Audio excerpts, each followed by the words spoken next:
platform preference is going to be. We will be the broker, the go-to broker that you send your clients to trade to. That's between me, you, and the clients. And to you personally, to Misfits Academy, we can sponsor events, we can sponsor webinars, seminars.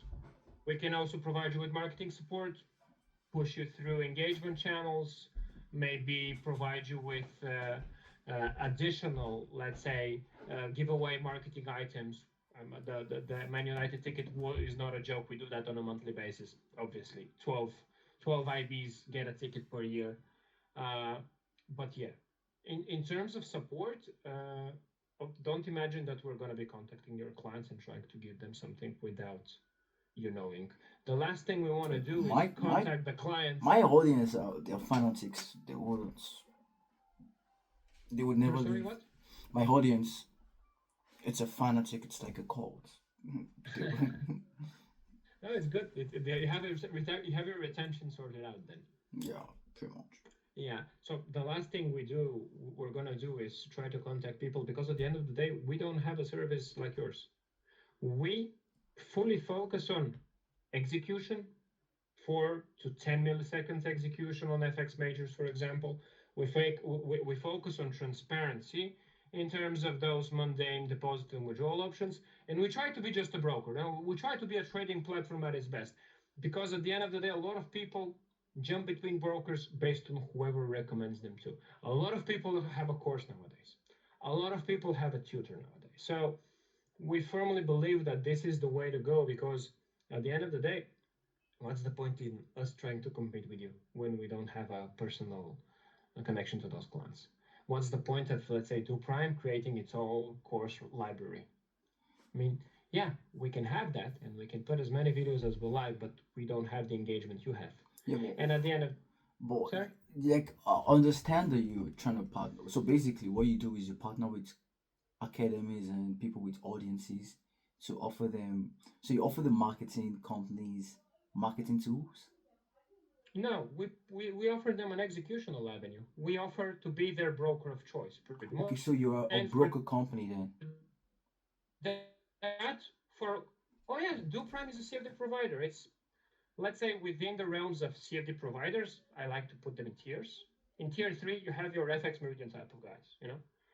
In tier 2, you would have a more retail focus, but a reputable broker, such as eToro. Best example for a very retail focused, but at the end of the day, it's an app. And then you would have more legacy brokers, such as, I don't know if you've heard, FXCM, Plus 500, Pepperstone, Swissquote, DoPrime.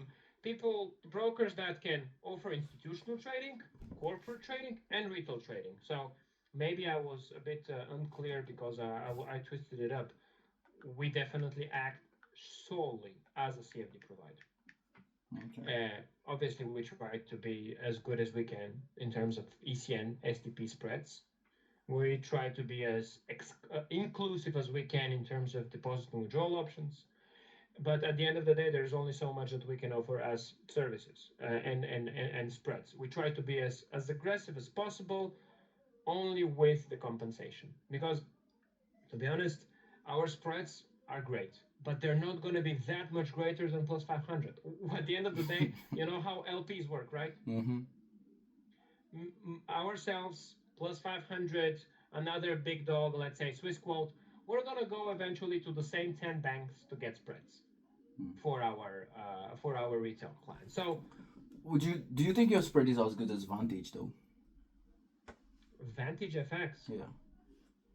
For ECN accounts or STP accounts? Which accounts are? I'm very familiar with Vantage FX because, well, you have to specify an asset. Are we talking FX majors, or are we talking something more exotic? Both. Nah, bro, don't give me the path. I mean, something more exotic includes everything. So for Euro USD, we can surely compete with them. For exotic FX pairs, no chance. Why? No chance. Because there's certain supply and demand here. We know what our audience trades. We know where the volume is. We want to be competitive in where the volume is bigger with us. Wait, sorry. So you're a broker company. So how would you know what your audience trades? Of course we know what our audience trades. They trade through us. Yeah, but like it's not in trading, is it? It's not what? In trading, What do you mean in trading? like you don't in trading, like the sense of in trading. You mean bbook or market making? Is that what you mean? I'm not Because I familiar. mean, Just tell never us heard about of the term honestly, in and trading. I'm trying to understand what you mean. It's like trading on Wall Street, whereby there's a form of unregulated, it's analyzed trading, and people just pass across information. Oh, okay. Yeah. Well, we get order flow, right? We get trading order flow, and we know what to pass to our LPs, and we know what our LPs gives us. Let's say we have a network of 10 liquidity providers. No, no, no. One of I'm, them. I'm not talking about liquidity providers or inflows. Mhm. I'm talking about in trading. Like, how do I explain in trading? ECN, In electronics trading trading, networks, you mean? not electronic network trading. It's like I'm on Wall Street and I'm on like Third Avenue and you're in New York Boulevard, and then you told me, yo, Israel, so we're gonna short XAUUSD, and then everyone just passes across the information XAUUSD. Then the whole probably No. third floor, New York Boulevard down to I don't know Long Island or Upper Manhattan or wherever in trades, and then just shorts the market at that particular point. Like So, Wolf so, of Wall Street. well, yeah, I get you, but that's very far from what we're doing. Yeah, so how Like, would you know what your people trade if you don't do in trading? okay, are you familiar with how execution works Yeah, in big brokerages? yeah. So let's say you and 100,000 people like you trade with DuPrime, Okay, and we see what you're trading. okay. Let's say that 90% of you are doing going long on euro dollar, Okay, so you mean like you 10%, keep sorry, you mean you keep track of what your people trade? of course, Oh, and we know what our audience is focused on, and we go to our LPs and say, hey guys, a lot of people from our side are focusing on euro dollar, um, gold, a little bit of USD JPY, and we want very, very good conditions on that because this is where the most of our volume is. And we provide them with the volume metrics. you're And based on glitching. the volume metrics, they say, oh yeah, that's a good volume. We can provide you zero point 0.3 to zero point 0.5 on euro dollar, for example. Okay, that's a good volume on gold. We can give you 1 pip on gold or 10 cents. Based on that, if we don't provide any information to our LPs about what volumes we're getting, they're going to be like, well, we're not going to give you liquidity because we don't know what we're going to receive. Okay. That's pretty much how execution works. That's why I said we cannot beat Vantage FX on exotics because I'm very well familiar with Vantage FX. I used to consult ex partners of Vantage FX. They're Okay. very competitive in terms of exotic. Let's say USD Nigerian Naira, that's an Yeah, exotic that spread currency. is pretty good. Yeah, yeah. I mean, It's pretty good. we can get custom spread flow if we see all of a sudden we get, let's say, a surplus of Nigerian traders. Let's say we get 2,000 Nigerian traders in a month, and we're going to be like, oh yeah, we should improve our spread on that because we see the volume, right? And the LP is going to be like, okay, that's volume we can work with.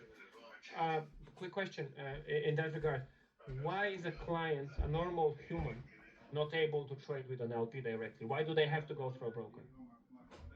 Leverage. No, nobody's going to care about the small guy. If I'm an LP, let's say I'm Citadel or I'm Barclays. I'm Barclays because Barclays is a very big LP. If I'm Barclays and if I can give you zero point 0.2 euro dollar spread, Mm-hmm. why is Barclays not giving it to the individual people? Because it's a lot of work. And for very little money, they have to do KYC on every single Yeah, average well, Joe with 50. isn't that the same thing as leverage? Like the broker just gives you more money to leverage with as a retail trader. So like if I'm a retail trader and I come to Barclays using a broker, then I have more money to leverage coming through a big fish like you. I get you, but leverage has nothing to do whether it's 30 to 1, 100 to 1, 400 to 1. That's totally different story. No, I'm talking explain about the. please. Oh yeah. So me as Christo, Okay. I cannot go to Barclays and Mm-hmm. say, guys, I have $5,000 in my trading account and I wanna trade euro dollar with you. They're gonna be like, hey, you're too small, buddy. Like, we cannot give you an access, and we cannot KYC you because Okay. obviously there is a certain layer of companies that are called brokers that are under Barclays. Barclays works with institutional safety providers like DoPrime, like Pepperstone, like SwissQuote, because they want to receive liquidity in huge packages. Let's say 10,000 clients of DoPrime Oh, trade euro dollar. sorry. That's what Barclays care about. They care about the package Okay. of order flow. Oh, sorry. The So, do you longest. mean like if I'm coming as a retail trader, then I'm coming to meet?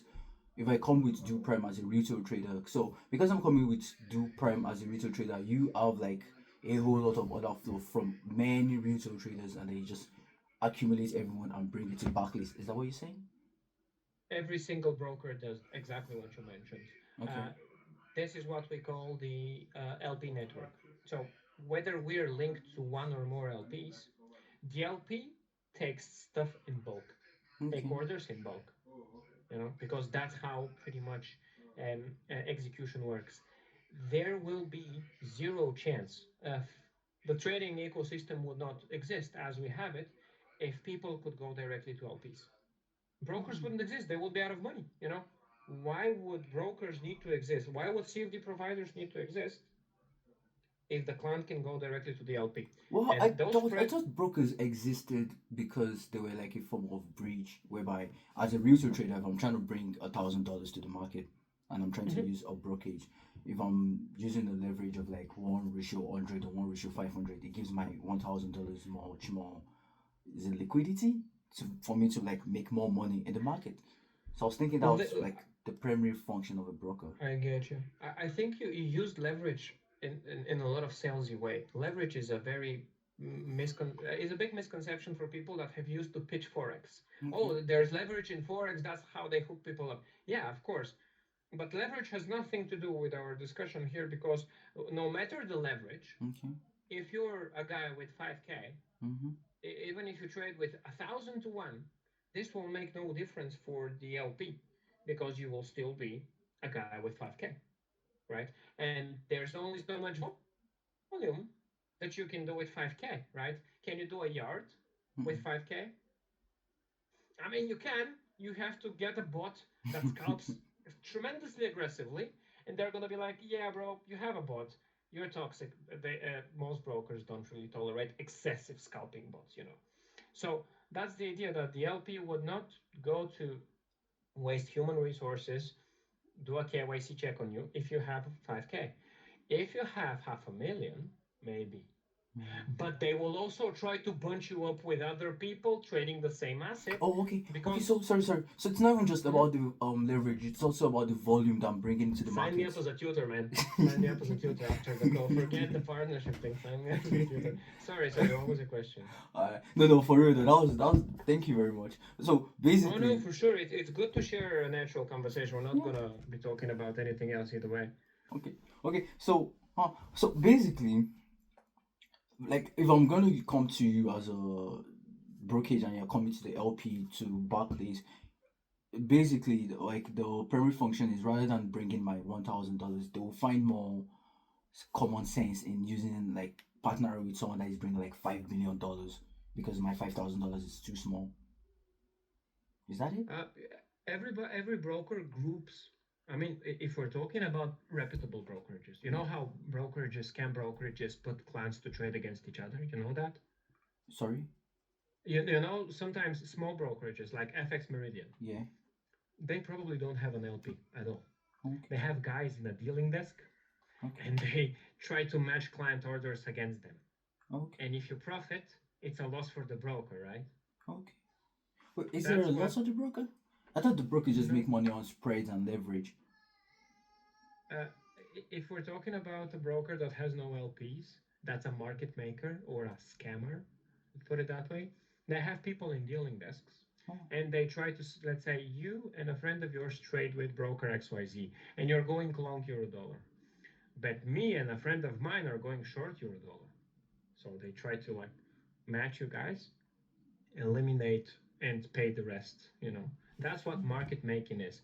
That's what small brokers, very small non-regulated brokers do.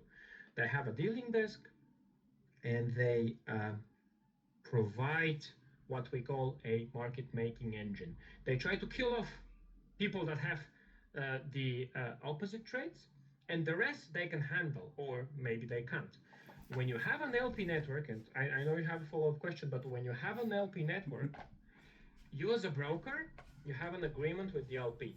You say, hey guys, we're going to provide you with X amount of volume on a monthly basis on euro dollar on for every single asset. And then they're going to be like, okay, you do that, we charge you X amount for Okay. every single million, and we take care of the orders. You know? So me as a broker, let's say I'm the broker and you're the client, I do not care whether you win or lose. My profit is coming from the spread, as you said, Yeah. and I am not your enemy when you win, and you're not my enemy when I lose. Man. Because all the liquidity is passed to that white wall behind me, which is the LP. The LP handles what we call liquidity.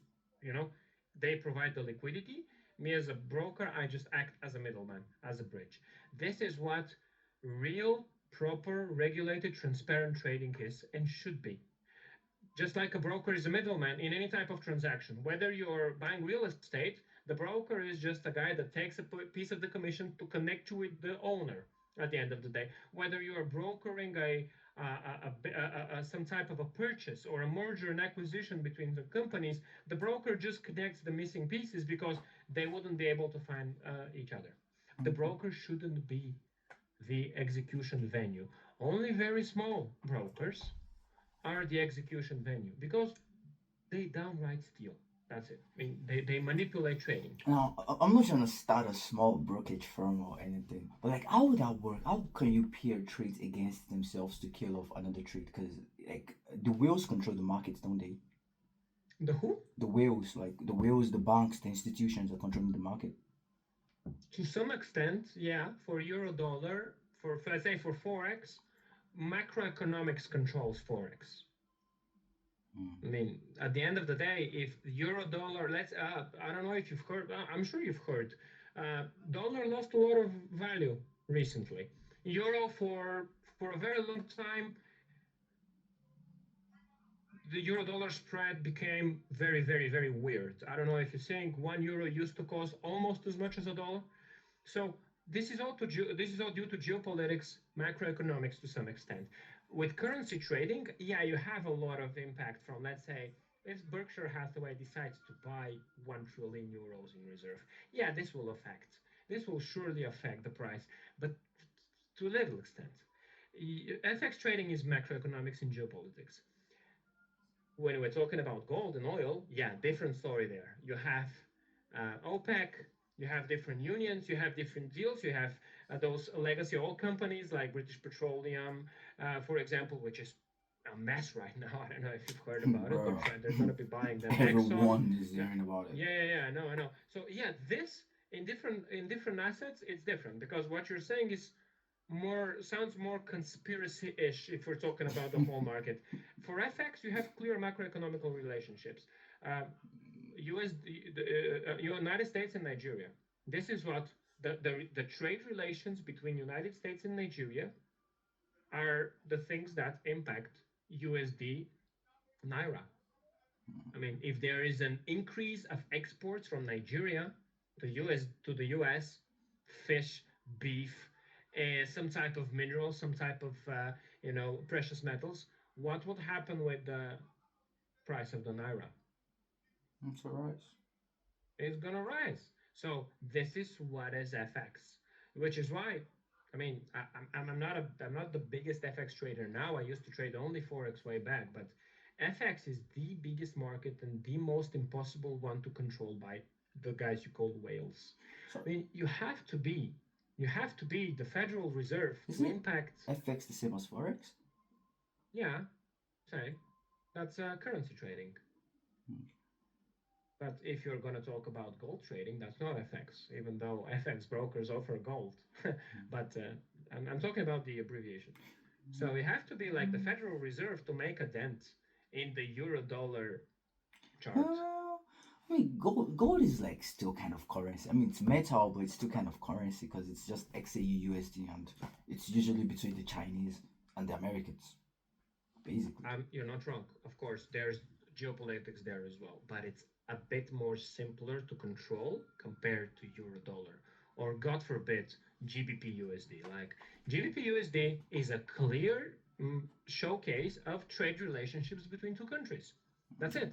There is no, No, I get you it. I know, get it there's because no US is more like more big, and a whole lot of countries are partnering with US, so it's quite difficult to like. I get it exactly. because there's a lot. That's why we have You have majors and USD, GBP, exotics. USD, JBP, USD, everything. Even CAD USD, Imagine like yeah. imagine you're trading Turkish lira and Nigerian naira. This is this is like this. The chart is like this. The spreads are huge. Why? Because there's very few trading activity between those countries. So Yeah. you can imagine that if there's an announcement, or if there's, let's say, the Turkish President Erdogan announces a purchase order for, give me something that Nigeria exports, X amounts of this, huge Oil. amounts. Yeah, okay, huge amounts of oil between Turkey and Nigeria.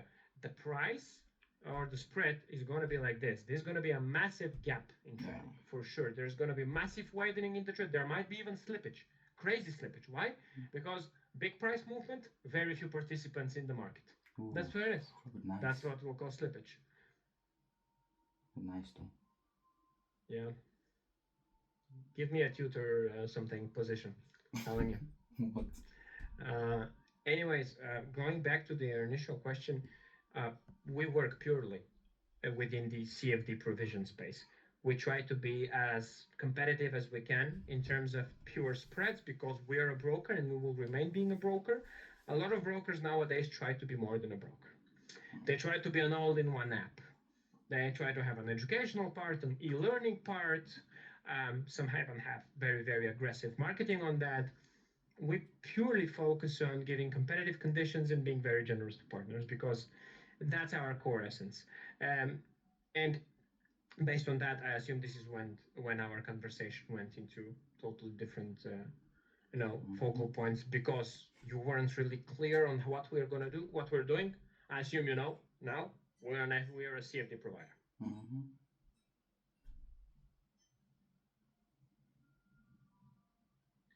So I assume we can. I mean, maybe some other time talk about the actual idea of my call, which was uh, the idea to create some mutually beneficial sponsorship or an affiliation. But just give me in 2 3 words. With FX Meridian, were you working on a certain amount of CPA deals?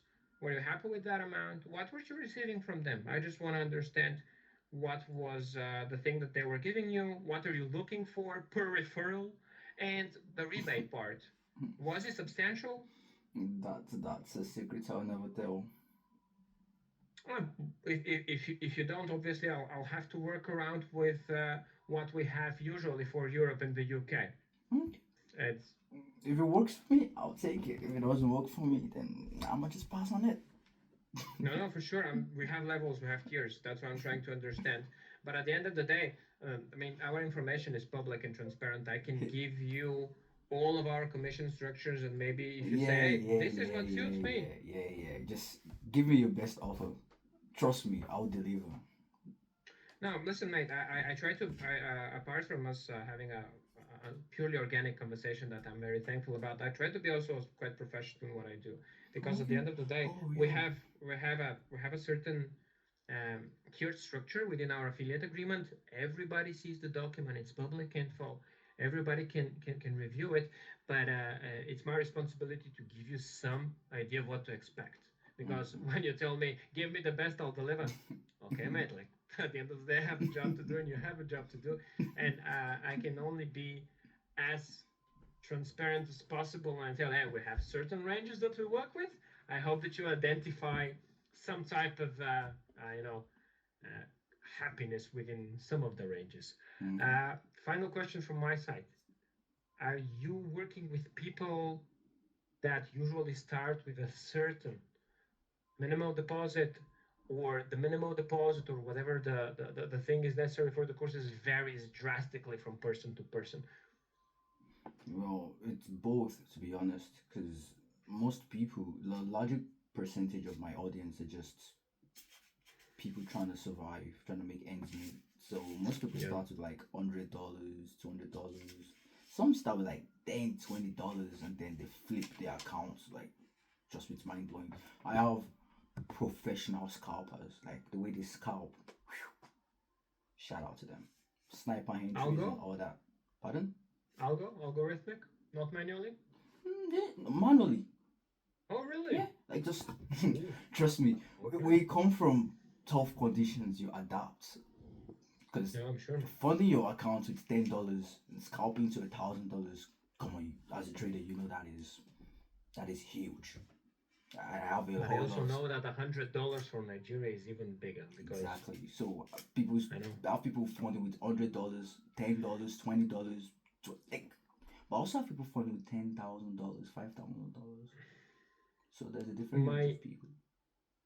my career started from Latin America way back in 2018, and I thought Latin America was an emerging market back then. But now, what I'm seeing in Africa is crazy. The market penetration or the interest or the actual hype around trading in Africa is much bigger than what I've seen Yeah. in Latam. Because from what I see, accessible, and there's a lot of people not like you, but also like you and local and brokers are rushing to compete for The thing African is, partners. That's Nigerians. something that is very amusing that's amazing for me. But at the same time, I cannot say that I did not expect that. I wouldn't speak generally for Africans, but as a Nigerian, Nigerians are Mhm. fighters and they're survivors. So when Nigerians hear there's an opportunity to make money in something, everyone goes all out and everyone just Yeah, tries their best and give it their entire dedication. I have students that will try to learn the entire forex syllabus in a week and they will spend 10, 20 hours in a day brainstorming and just going all out. So trust me, bro, when you yeah. come from I've only tough worked with decisions, Ghana, Nigeria, and South Africa. I cannot say what I don't know about smaller countries, but I assume the fighting spirit is still yeah. pretty much the same. I've only worked with the larger economies in Africa, and actually, this is where the vast majority of clients from Africa are Nigeria, Ghana, or South Africa. South Africans are different people, though. Okay. Different. I've seen high net worth accounts from South African only because comparing, I mean, I've seen a couple of high net worth Nigerian clients, but the vast majority of high net worth clients from Africa were from South Africa. Okay. I mean, I assume because of the German Netherlands roots, they have a lot of Mhm. people with money there. And I'm talking about retail clients, of Okay, course. that makes sense. Yeah. Um, okay. So shall we schedule something that would be much more focused, like a 15-20 minute call for maybe later this week, so we can go over the conditions and actually see if you are going to like what we can offer, Yeah, yeah, yeah, that's fine. but more focused this time. Okay, more Depends on you, my professional. friend. No, depends on you. I'm here. I'm a sales guy. I can Man, talk a I lot. think this is I cool. used to do a lot of educational work as well, like working within brokers, educating their workforce. So talking is my thing. Just stop me when you can. When should we do that? Wednesday? Tomorrow? What's better for you? I'm very flexible this week, but I cannot do anything after Wednesday. Wednesday. Thursday and Friday are a mess for me. Okay, Wednesday. Same time? Okay. Okay, do you want Google Meet or Teams? I can send you the same link if it works here, if it's better for you. Yeah, We that's can keep fine. it on Teams. That's fine. Anything I don't want to end this on a note where I'm only talking. Anything I can provide as info for you to think over, homework or food for thought about Do Prime mostly at the end of the day, because I'm sure you're going to visit us, you're going to see our website, we're going to see what we're doing. Anything that is important for you to know? Mm, not really. But this time, though, this time, I'm gonna post you guys on my community and then tell my audience to do a whole lot of Homework. investigation. Yeah, yeah, yeah, Oh, yeah, yeah. yeah. That'll be good. No, this would be good because you're gonna find out info that will be very organic, and that's gonna be like Yup. just people sharing their outright opinion after 2 minutes of googling. You know how people Google first page only. Oh, So trust me, actually, my people gonna tell do them the due to diligence. go deeper. Yeah, Tell I'll them to tell go them. second page. Yeah. No, I have no issues with this. It will be an interesting result. Okay. Yeah. Okay. 4 p.m. UK time, Wednesday. Wednesday. Yeah, it's actually better than Tuesday because your people will have a lot more Sorry, what's time your to go name? through. Christo, you Christoph. don't see it? You see it, of course. I wasn't paying attention. My bad. I'm Israel, by the way. No, nice to meet you. Yeah, I Nice to saw, I meet you, saw. bro. It's like Christopher, but without the fur, Oh, just Christo. Christoph. Alright. Yeah. Listen, I'm gonna send you my email as well. I don't know why it's You, necessary, but you. Have you seen the Boondocks? the bulldogs. No, the Boondocks. It's a cartoon. Let me Google it. Oh, okay. I was Do gonna I, make a I look joke. like a dog? No, no, no, The no. Boondocks. The Boondocks. No, Ah, no. That's anime, right? and there was a girl in an episode where Granda dated a girl, and her name was Christoph. Christoph. Christoph, like the champagne. I don't know. That just popped in my Um, head. Uh, Christoph, like the and the name champagne. of the episode is called A Date with the Booty Warrior. So haven't watched this one, man. I'm sending you the link on IMDb.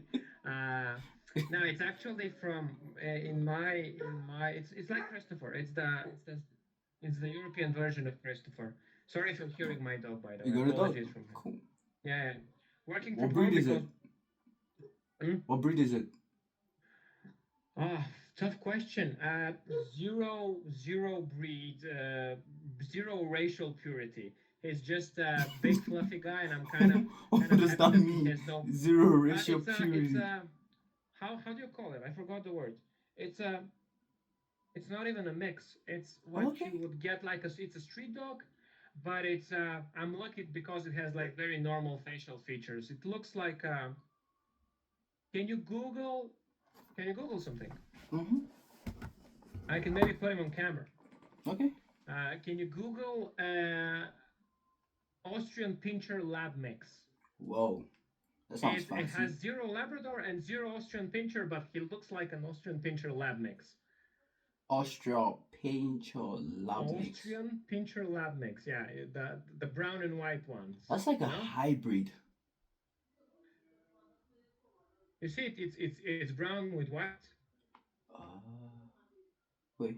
Let's take him to TikTok. Right? I'm trying to check a picture. There's just normal images. This one's a brown and red. Brown. This is brown and There's black. a guy. Okay. There's a guy. Hey, buddy. Literally zero breed concentration. He's super healthy, never have a health problem in his life. And I'm Okay. kind of lucky that I'm not getting a pure breed. Oh, pure breed. He is not a pure breed at all. So I have a lot of people around me because dog lovers kind of find themselves. I mean, the horror stories I've heard of people that are looking for a pure breed French Bulldog, Labradors, even though they're great, so many issues. Arthritis, 3-year-old dog with arthritis, Oh. hernias all the Also, time, the hernias pure all the bre- time. the pure breeds have more health issues than like mixed breeds. Bro, unimaginably more. Like I'm not a dog specialist by education, but I mean I've been having it for 6 years, and everybody who has a dog knows about dogs. Never get something that's pure breed, Oh. especially those more cosmetic breeds.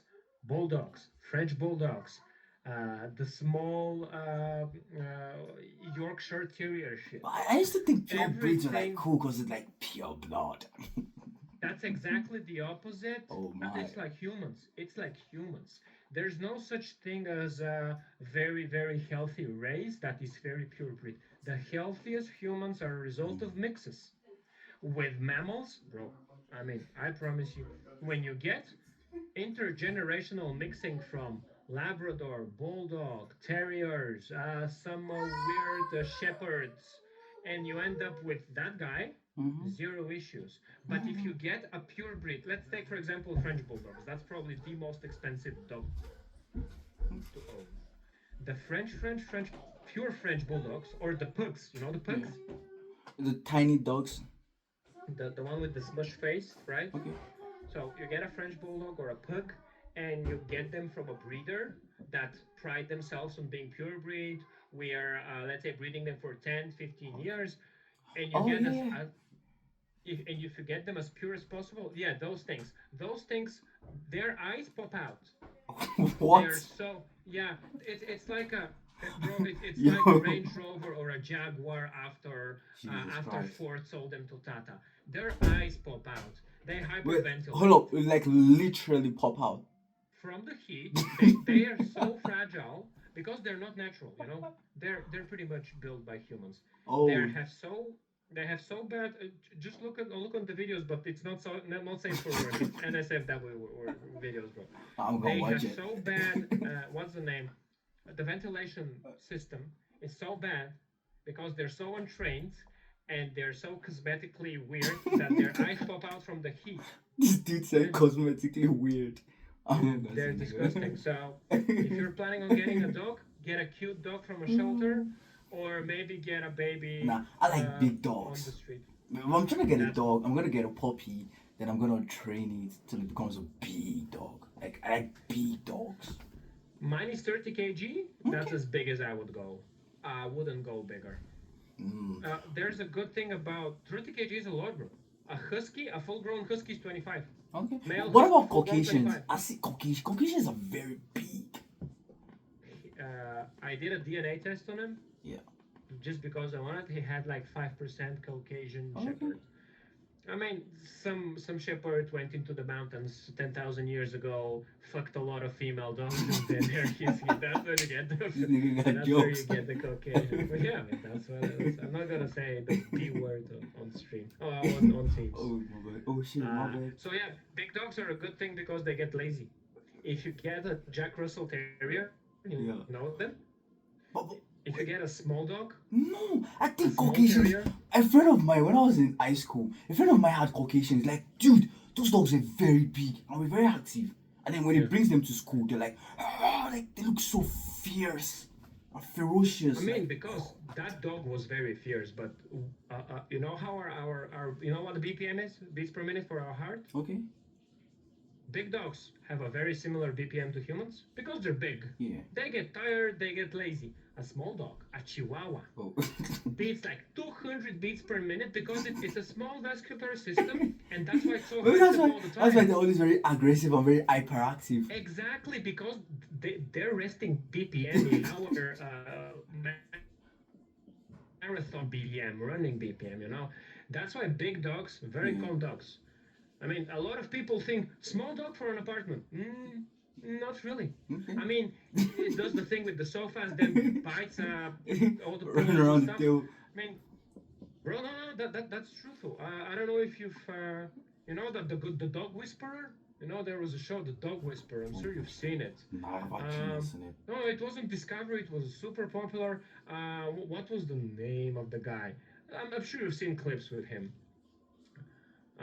Yeah, Caesar Milan. You've seen the guy 100%. What